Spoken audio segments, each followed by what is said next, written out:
escolhemos esse tema para refletirmos sobre a fé e a esperança, que é um tema tão propício no início de ano e na abertura dos nossos trabalhos na casa espírita. Mas o que vem a ser fé? Fé, essa palavra, nós buscamos no dicionário, origina-se do latim fide, que tem o significado de fidelidade. Fidelidade naquilo que se acredita.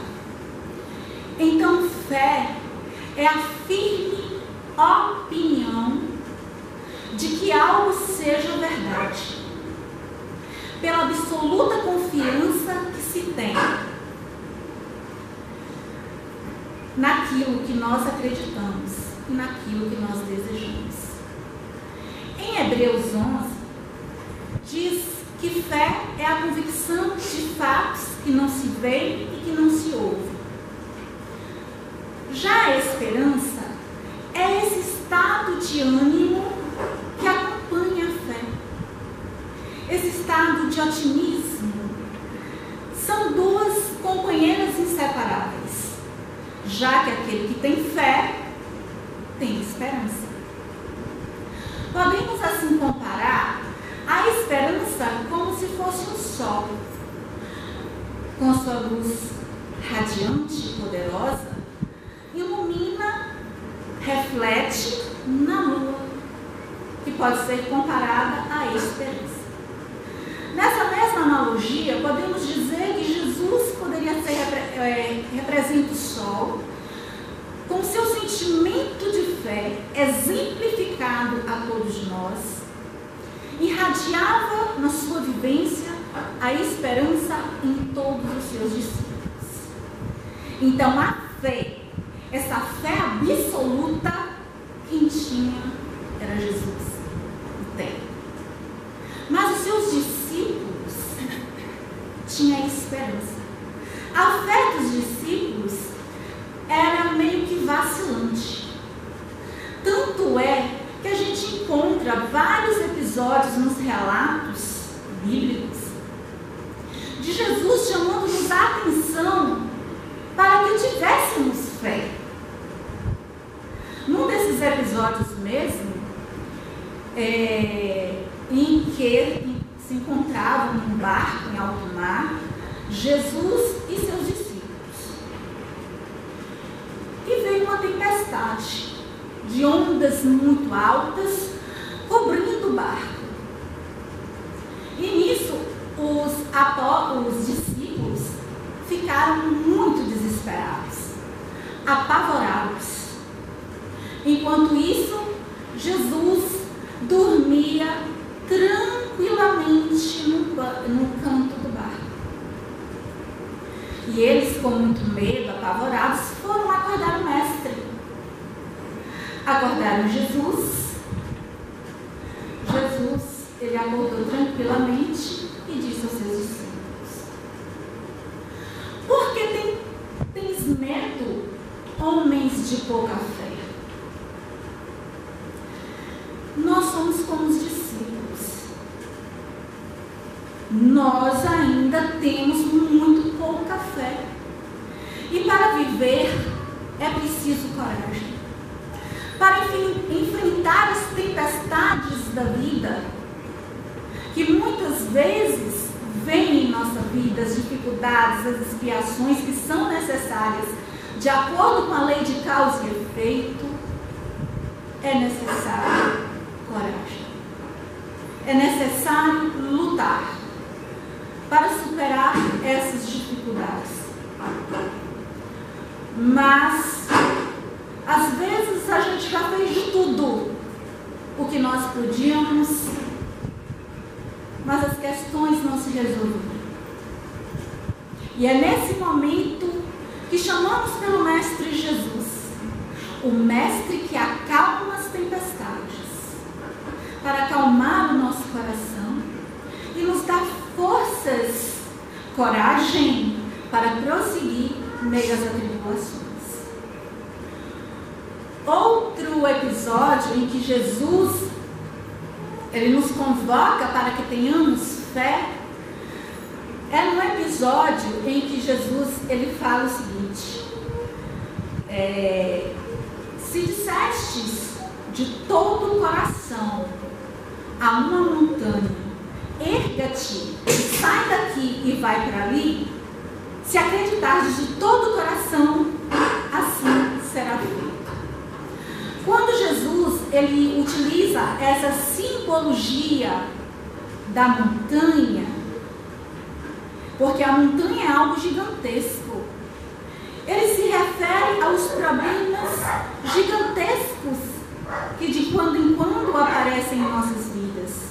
Mas se tivermos a fé do tamanho de um grão de mostarda, que é um dos menores grãos que se encontra na natureza, teremos forças o suficiente para transpor essas imensas barreiras. E como é que está a nossa fé? A nossa fé é uma fé vacilante.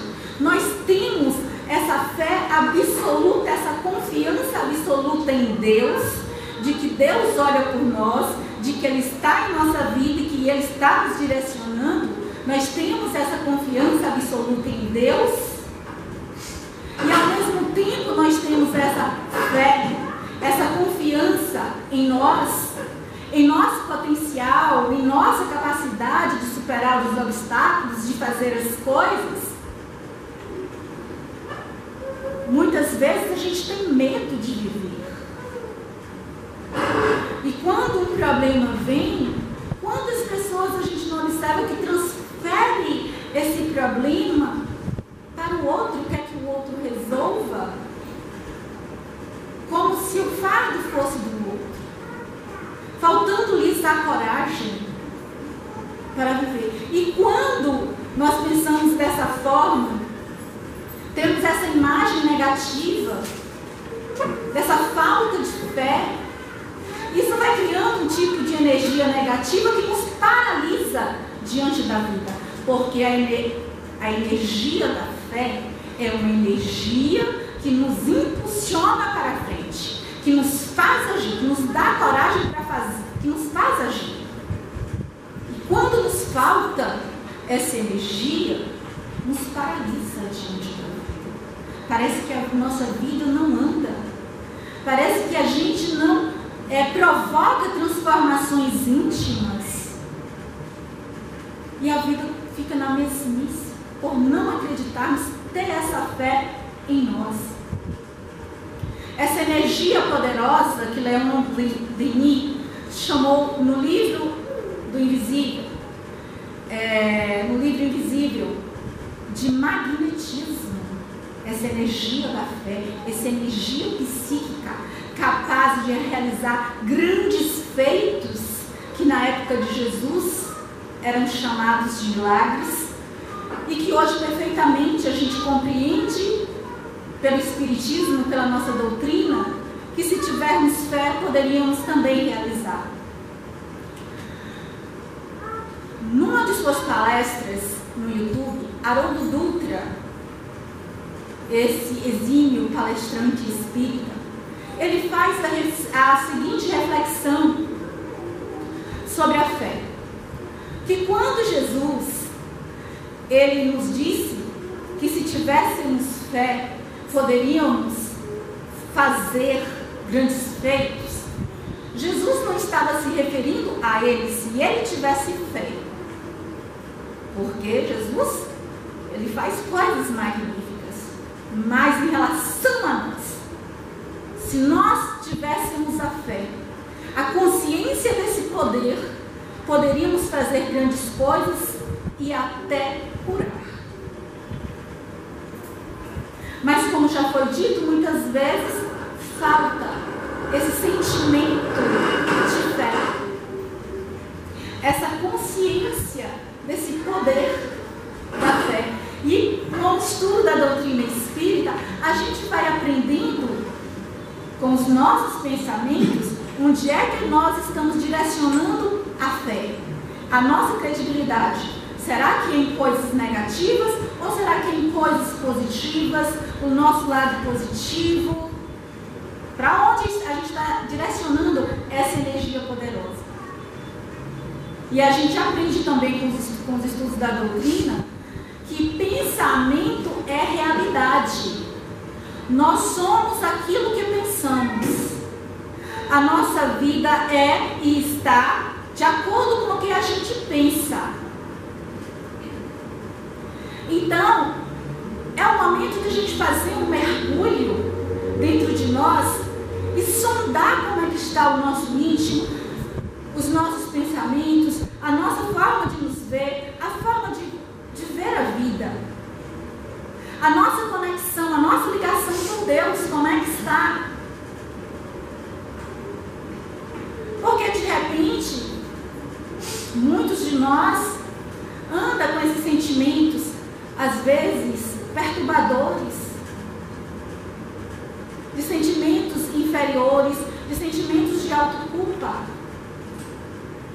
E vai criando energias deletérias, sentimento de autoculpa que a gente pensa assim, nós não merecemos a felicidade. Eu não mereço isso. Inconscientemente, eu não mereço isso. Eu mereço ser punido. E nesse tipo de energia nós vamos criando, muitas vezes, uma doença dentro de nós, porque achamos que nós merecemos ser punidos. Mas esse é o nosso pensamento. Deus tem infinitos caminhos para que possamos resgatar. Às vezes é culpa por algum equívoco que nós nos cometemos, seja nessa vida, seja na outra, em vidas passadas. Que o resgate não precisa ser necessariamente através da dor, da expiação, porque Deus tem inúmeros caminhos para que a gente possa resgatar esses equívocos, que não seja necessariamente através de uma dor. Para refletirmos melhor sobre isso, sobre as oportunidades que Deus coloca em nossas vidas todos os dias e que às vezes nós não conseguimos enxergar, de mudança íntima, de mudança de caminho, de mudança de vida, e que a gente às vezes não consegue enxergar. Essa história que eu vou relatar está no site do Momento Espírita e conta que Martim Gouveia, esse rapaz, ele tinha o costume de arrombar casas à noite. Então ele perambulava pelas ruas e ele observava as casas. E quando ele percebia que era uma casa que não tinha ninguém, ele arrombava e se adentrava. E pegava objetos. E numa dessas noites, ele percebeu uma casa que estava escura. E concluiu que naquela casa não havia ninguém. Então ele arrombou a porta, entrou, pegou alguns objetos e foi seguindo em direção ao corredor. Ele ouve alguns gemidos e ele vai em direção a esses gemidos. E era um quarto. Ele entrou e a janela estava aberta e a luz da lua penetrava um pouquinho, criando uma espécie de penumbra. E ouve-se uma voz: meu filho, graças a Deus, os bons espíritos lhe enviaram aqui, lhe trouxeram aqui para poder me socorrer, para poder me ajudar. Quando ele ouviu aquela voz naquele momento, ele estremeceu e jogou o punhal que ele estava no chão, nas mãos no chão. Aproximou-se da cama. Era um senhor já muito idoso, com muita falta de ar. Graças a Deus, Deus ouviu as minhas preces. Foram os bons espíritos, meu filho, que te enviaram aqui. Pegue, por favor, esse remédio, que eu estou sentindo muita falta de ar. Ele pegou o medicamento, administrou no velhinho. Agora, meu filho, está vendo aquele livro ali em cima da mesa? Dá para você ler algumas páginas para mim? E aí, Martin Gouveia se propôs a ler o Evangelho segundo o Espiritismo para aquele senhor até o momento que ele adormecesse. E esse encontro tocou tanto o coração desse rapaz que aquele velhinho que não tinha ninguém, ele começou a fazer visitas àquele senhor todos os dias, a fazer uma comida para o senhor, a administrar a medicação e ler os livros que ele gostava. E isso foram durante 5 meses. No final dos 5 meses, o senhor desencarnou, deixando alguns bens para Martim, já que não tinha ninguém.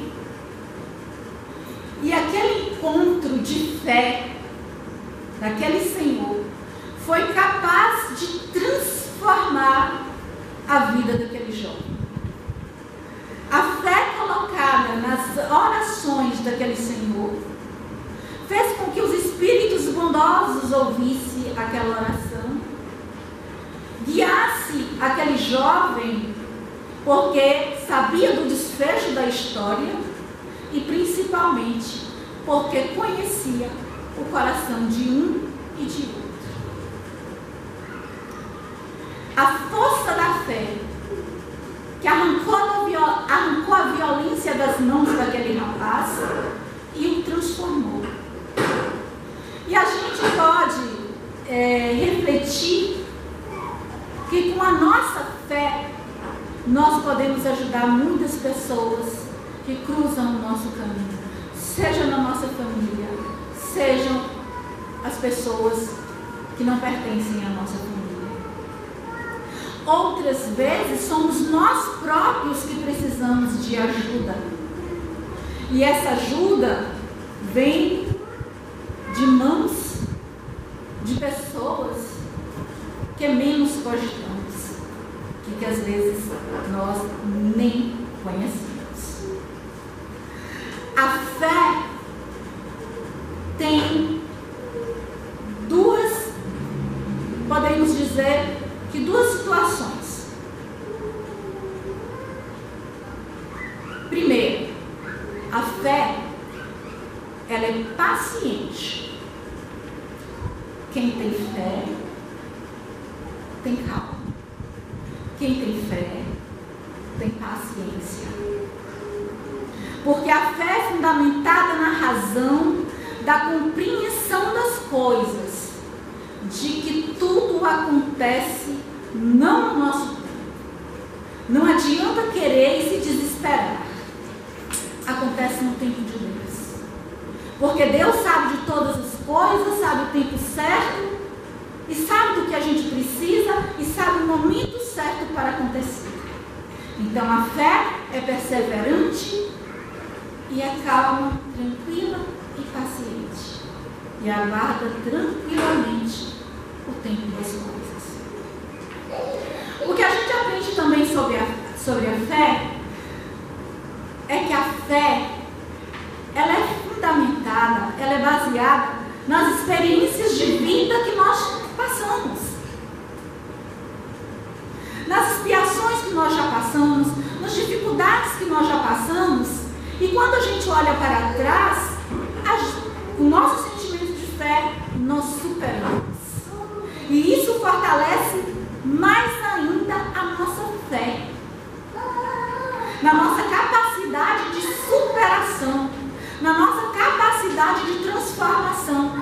Porque hoje nós não somos a mesma pessoa do passado, mas graças às experiências de fé, nos transformamos em pessoas novas e promovemos essa transformação. E esse sentimento de credibilidade de fé faz com que tenhamos fé também nas pessoas. que as pessoas podem mudar, que as pessoas, elas podem superar as suas dificuldades. E quando as pessoas também percebem que nós acreditamos nela, que a gente tem fé de que elas vão superar, sair da dificuldade baseado no que a gente já viveu, principalmente, entre aspas, aquelas pessoas, vou usar aqui um termo, que se encontram no fundo do poço, e quando elas percebem que tem alguém do seu lado que lhes apoia, que acredita nela, que ela pode superar, a pessoa ganha mais ânimo, mais conforto espiritual. A pessoa se sente querida, a pessoa se sente olhada. É o amor e a fé que andam juntos como uma caridade que podemos oferecer às outras pessoas. Nesse contexto também, nós podemos fazer essa reflexão do quanto isso é importante na família, para os pais, principalmente, que eles tenham a fé nos filhos, a fé em Deus, a fé nos filhos, na capacidade que os filhos têm de superar, de mudar, de provocar transformações interiores em si. É claro que as crianças, elas crescem mais saudáveis. Os jovens se sentem mais seguros, animados. Mas, infelizmente, hoje a gente tem muitas famílias desestruturadas. E como espíritas, principalmente no Evangelho no Lar, que a gente faz todas as semanas, e é bom fazer o Evangelho no momento que esteja todos presentes, para que a gente possa refletir sobre as lições de Jesus. Nesse momento, não pedir só pela nossa família, mas também olhar para as outras famílias que precisam. E isso, o Evangelho no Lar faz com que os vínculos familiares se fortaleçam. A família, no sentido de enfrentar as dificuldades juntos. Outra questão também que não fez parte do título das nossas reflexões, mas que eu coloquei, que é uma das questões que Joana de Anjos, no livro Gratidão, ela chama muito a atenção sobre a questão de agradecer, de ser grato a Deus por tudo. Ter esse sentimento de gratidão pela vida, pelas pessoas, pela família, por todas as oportunidades e experiências colocadas em nossa vida. E ela nos fala que esse sentimento de gratidão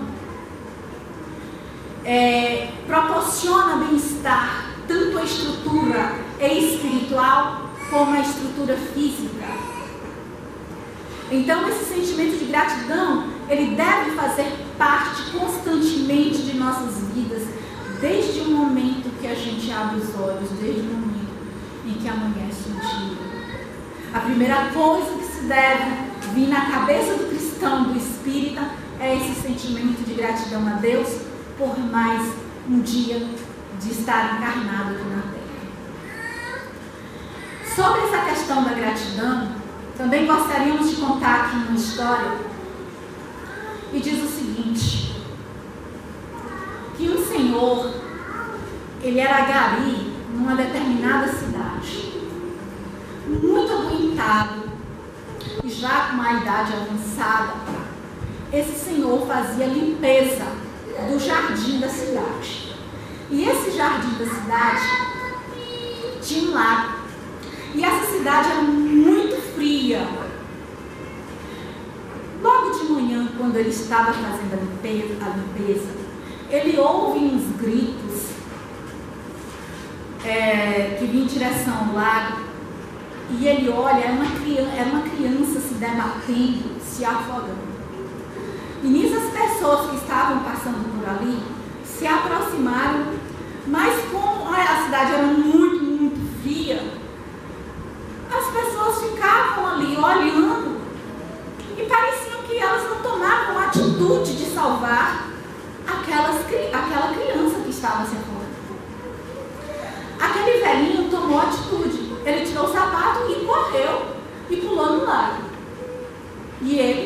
conseguiu tirar a criança.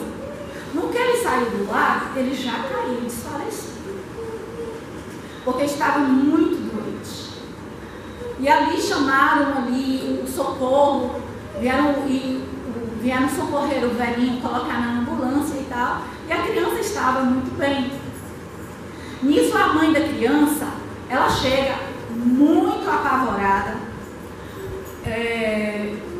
com certo desequilíbrio, e olha a criança, ela verifica a criança e viu que estava tudo bem, e ela começa a gritar: cadê o bonezinho do meu filho? Onde está o bonezinho do meu filho? Esse bonezinho é muito especial para ele, porque eu dei esse bonezinho de presente de aniversário. Onde está o bonezinho do meu filho? Eu aposto que foi esse senhor, esse velho que pegou. Talvez ele armou toda a situação só para pegar o bonezinho do meu filho. E nisso, o senhor foi levado ao hospital. Essa mãe, em estado de desequilíbrio, que não se deu por convencida, mais ou menos 2, 3 horas depois, ela foi ao hospital cobrar esse bonezinho do senhor. E ficou o tempo todo: o senhor me devolve o bonezinho do meu filho. E falando palavras, grosseiras com aquele velhinho que estava muito mal. Nisso veio o médico e ele reclamou: será possível que só a senhora não enxerga o ato heróico que esse senhor fez? Salvou a vida do seu próprio filho e você fica reclamando de bonezinho? Se a senhora não sair daqui agora, eu vou chamar a polícia para prender a senhora. A mulher tomou um espanto assim e saiu. No outro dia, o velhinho desencarnou.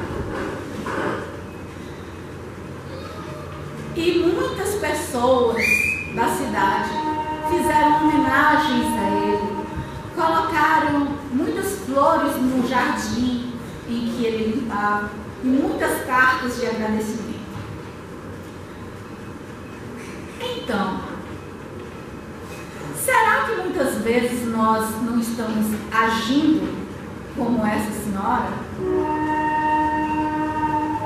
Esquecendo das chuvas de bênçãos que Deus derrama em nossas vidas todos os dias e estamos reclamando dos bonezinhos,